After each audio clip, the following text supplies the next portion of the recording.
Hey guys, hope everything's going well. You guys know that drill. Smash that like button, subscribe if you haven't, and comment down below. Follow me on Instagram at AIH_sports. Alrighty. And also follow me on my finance channel at AIH Finance.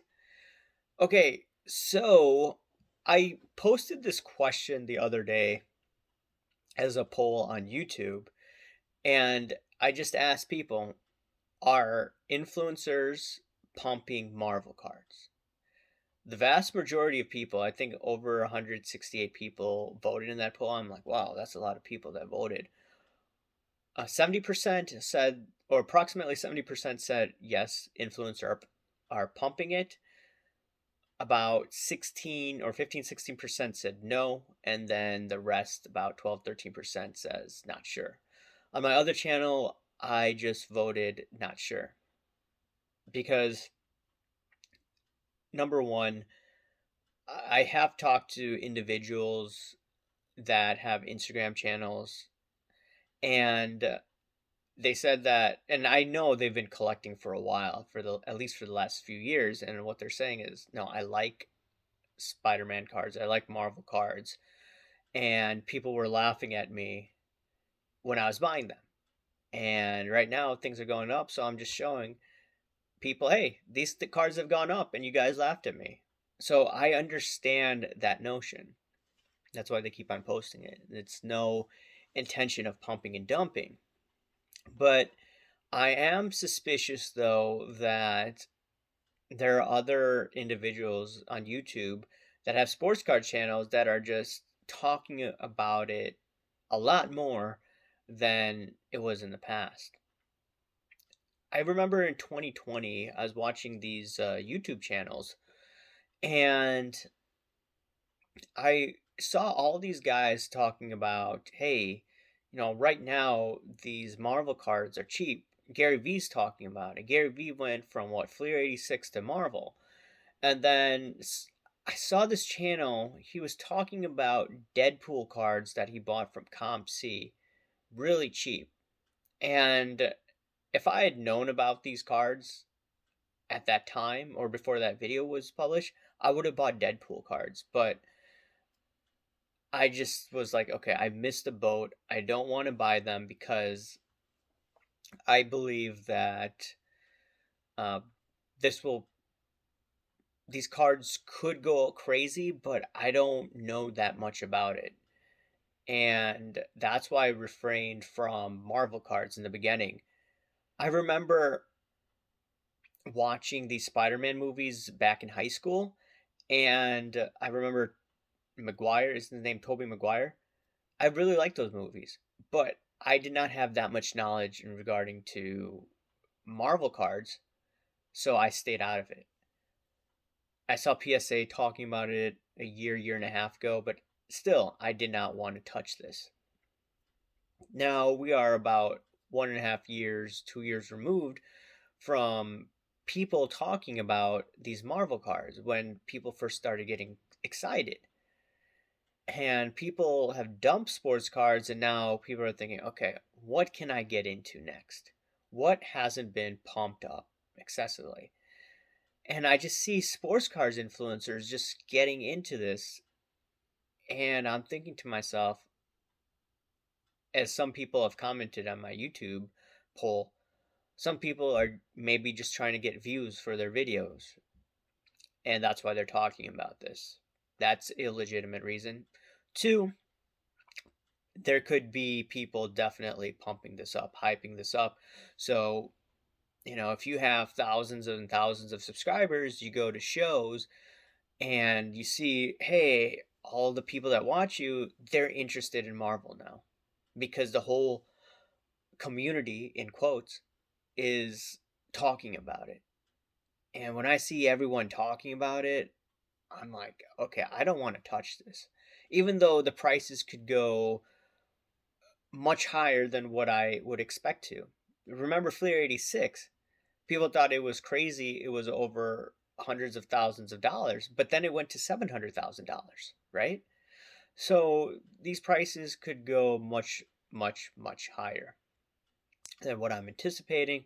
But at the same time, it's all about FIFO, that accounting principle, first in, first out. So the guys that got in early, they're going to be fine.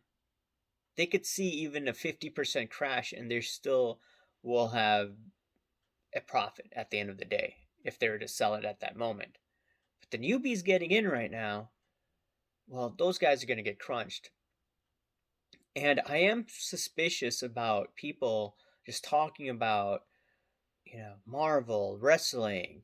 That doesn't mean that they're pumping this up. I have to reiterate that. But when I just see, just talk about, hey, you guys got to be positive. I don't like the negativity in this. And I think the great curator, he made a video probably in response to guys like me, when I'm questioning all this. Because last year, and this is no offense to the great curator, by the way, but at the end of the day, I was looking at this Top Shot about a year ago. You could look at my video, just go through my older videos and then just see what I was talking about Top Shot. And I was saying, I want to avoid this like the plague. People came after me. That didn't stop me from doing my type of videos, but I basically got the top within the week.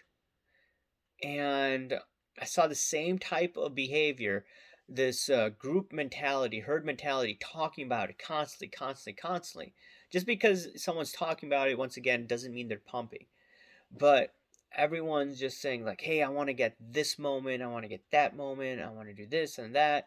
And then now people are saying, hey, the Marvel card sales are on fire. You have to just look at it from an investing perspective, right? Take the hype out of this. Okay, collectibles, they say you make money in 5 to 10 years. This was the old rules of collectibles, right? And now the way to make money is through the hype machine. Okay, people go on Instagram saying, "Oh man, look at these amazing Marvel cards," and they go on YouTube saying like, "Hey man, I see all this activity about Marvel cards. It's great. It's awesome. We're having a blast, etc." But you have to then look at, okay, does this make sense from a valuation perspective?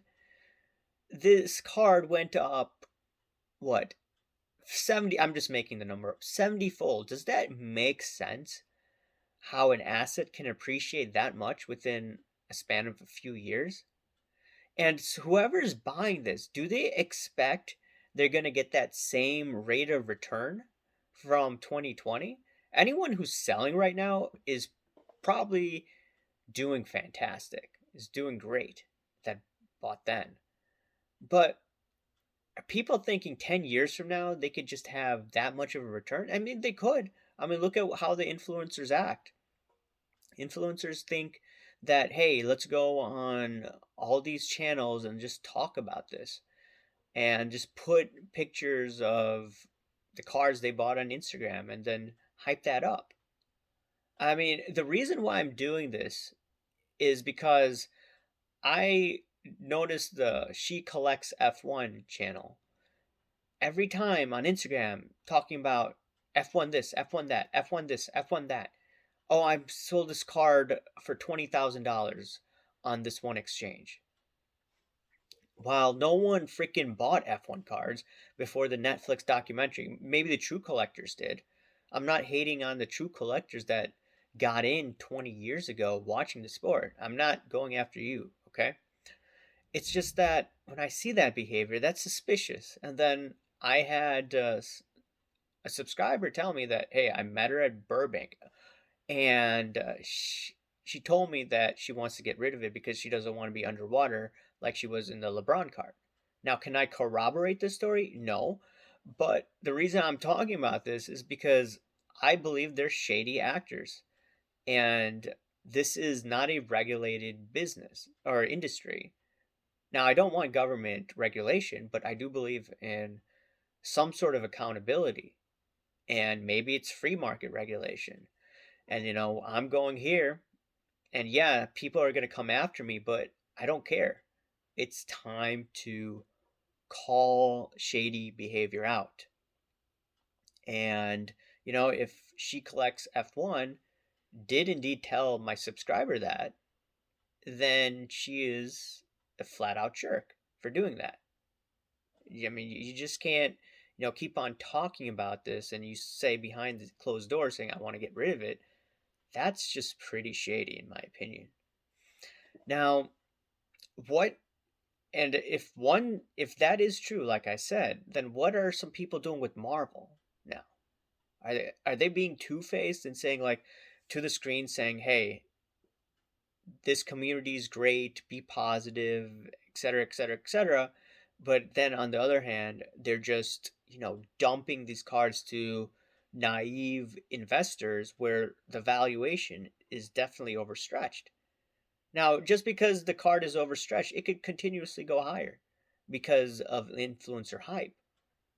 Um, Rattle Pokemon calls all the hype in these markets, he calls those guys hype dogs. I mean, we got a lot of hype dogs in this community here, sports card community, in quotes. So, yeah, I wanted to hear what you guys think about all of the Marvel cards.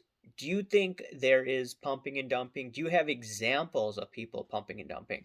I am curious to see what examples that you have, because the more that you expose this, the less likely people are to engage in this type of behavior, right? There needs to be accountability. And once again, I don't care if people are wrong on a prediction, as long as they're transparent, they're honest, and et cetera, et cetera, et cetera.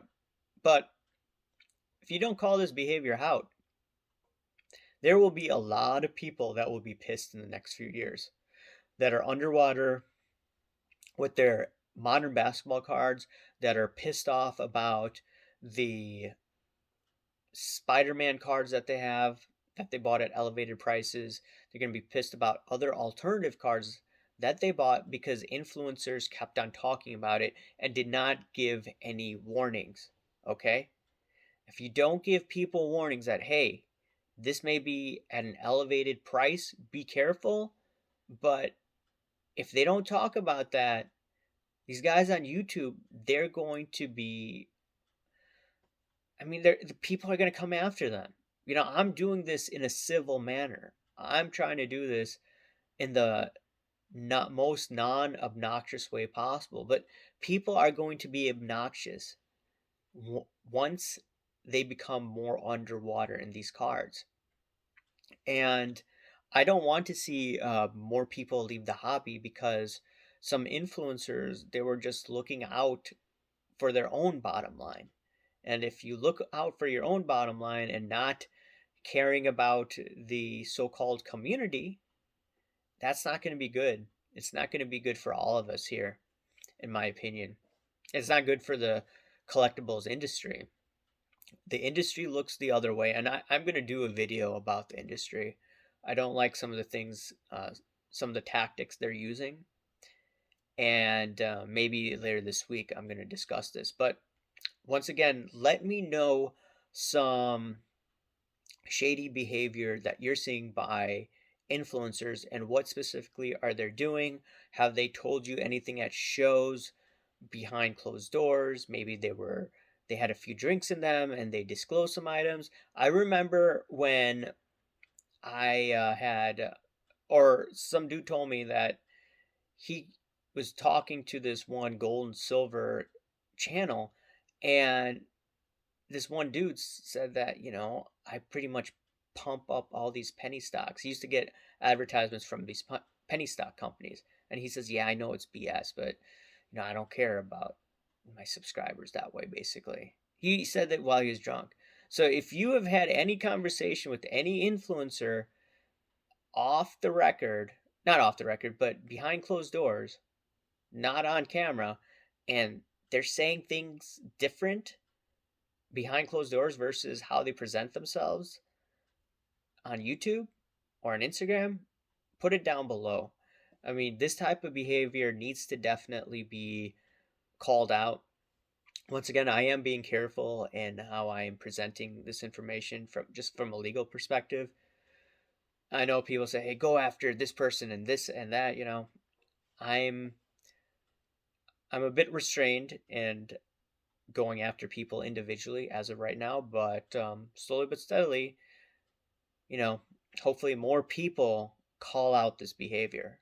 Maybe me doing this will encourage others to say, "Hey, don't do that. This is not good for people that are collecting sports cards or collectibles or investing." Anyways, guys, let me know what you think. Smash that like button, subscribe if you haven't, comment down below, guys. Thank you. Bye.